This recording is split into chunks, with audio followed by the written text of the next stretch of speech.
Hi, all. This is Echo Part 3, Chapter 2. We'll see how far we get. All right. Where was Araceli? Ivy paced beneath the pepper trees, where they always met, the winter limbs now naked with balled fists. Icy sprinkles stung her face. She whispered, "Hurry." Araceli was her first best friend. It had been hard to make friends of any sort when she had lived so many places. Buttonwillow, Modesto, Selma, Shafter, and others towns whose names she'd long forgotten. All that had changed when they moved all of that had changed when they moved to Fresno. For the first time ever, Papa had worked in one place for a year, an entire year. She and Araceli had both arrived at La Colonia the same week. Even though Araceli was a year older in school, the two girls looked so much alike, with their black lashes, long brown braids, and wide smiles, that people thought they were sisters. They quickly discovered that they had even more in common. Araceli had lived all over Central California too, even in some of the same places as Ivy, but at different times. They both loved to read, play jacks, and could jump rope 100 times double dutch without missing. Ivy breathed into the harmonica, creating a lonely wail. "Ivy!" She whirled around. Araceli rushed towards her, wearing a purple crocheted hat pulled down over her ears. She kissed Ivy on the cheek, keeping one arm behind her back. "Sorry I'm late. I had to go to the store for my mother." Ivy tried to sound happy. "New hat?" "My mother made it, and," she smiled and revealed what was behind her back, "I asked her to make a matching one for you." She held out an identical purple crocheted hat. Ivy pulled it on. "How do I look?" "The same as me," Araceli giggled. "Now no one can tell us apart." Ivy laughed too, but her happiness became all mixed up with her sadness, and she began to cry. "What's wrong?" I'm leaving." Araceli's face crimpled with disbelief. "No! When? To where?" "Soon, I think. Somewhere near Los Angeles." Ivy looked down. Brittle leaves scampered across her shoes, whispering their goodbyes. She kicked at the stragglers. Araceli hugged her. "Don't cry. We will always be friends. Besides, if not you, it would probably be me and my family leaving. My father says everyone moves from La Colonia sooner or later if they want to get ahead in this world." Ivy sniffled and tried to smile. "Why did it have to be sooner rather than later?"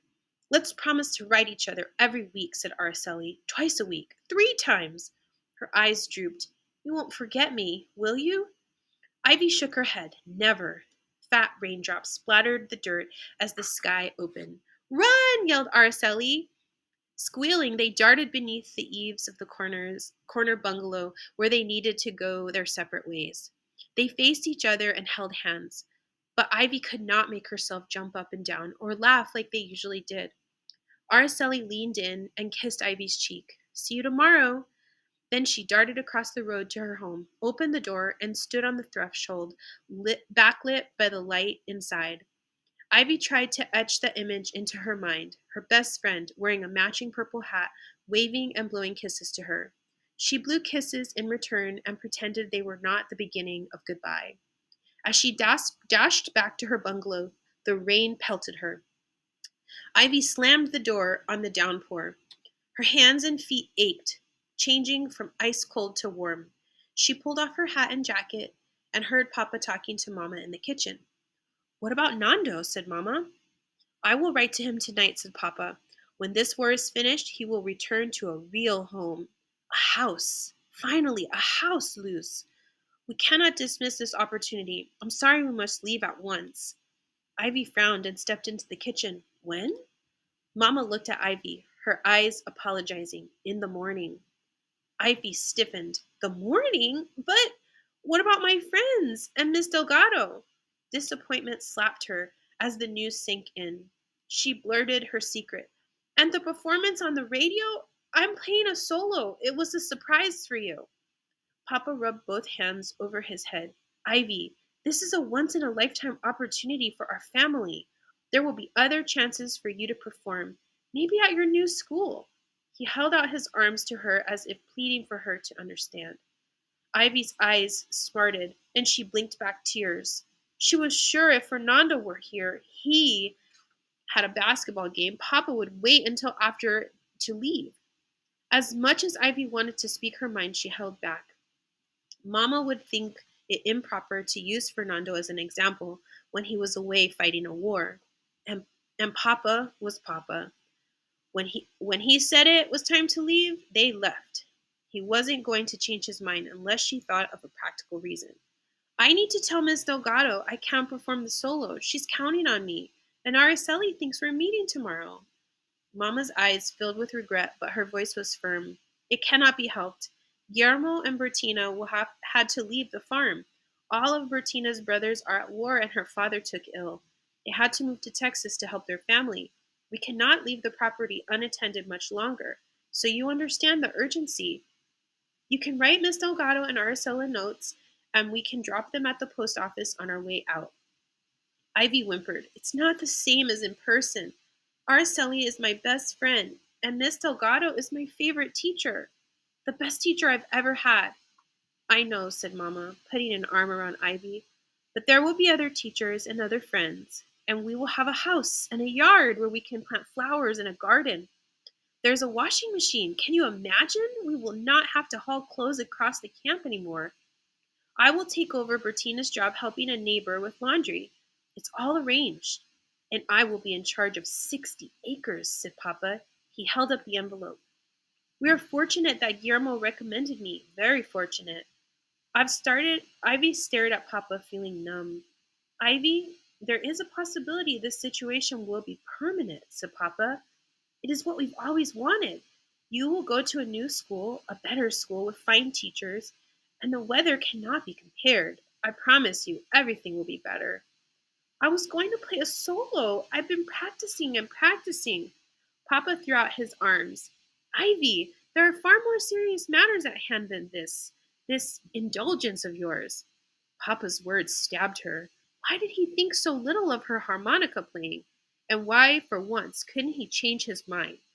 Ivy stared at the floor and bit her lip to keep from crying. In La Colonia, she'd finally belonged to Araceli, to Miss Delgado, to her neighbors. None of them thought her frivolous or indulgent. Now, all that mattering was being cast aside like rubbish on the road. And for what? Would this move really be different for the rest? Papa sighed. Ivy, do you expect us to stay here for 6 more days when there are trees to be watered and a house waiting for us and the chance at a permanent situation? Just so you can play a 2-minute song on the harmonica? Her thoughts swirled. She knew how she wanted to answer, but then she remembered the promise she made to Fernando to be a good little soldier and help Mama and Papa while he was away. Did that mean doing anything to make Mama and Papa happy, even if it made her unhappy? No, she whispered.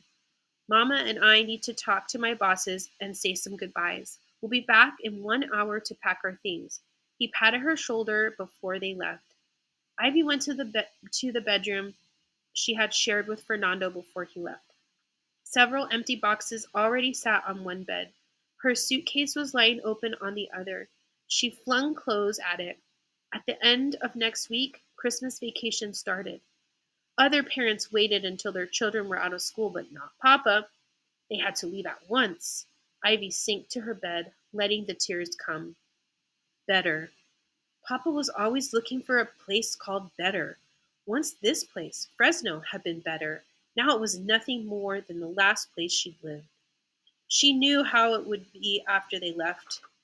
For a few days, the news would burn on everyone's lips like the oil of Serrano chilies.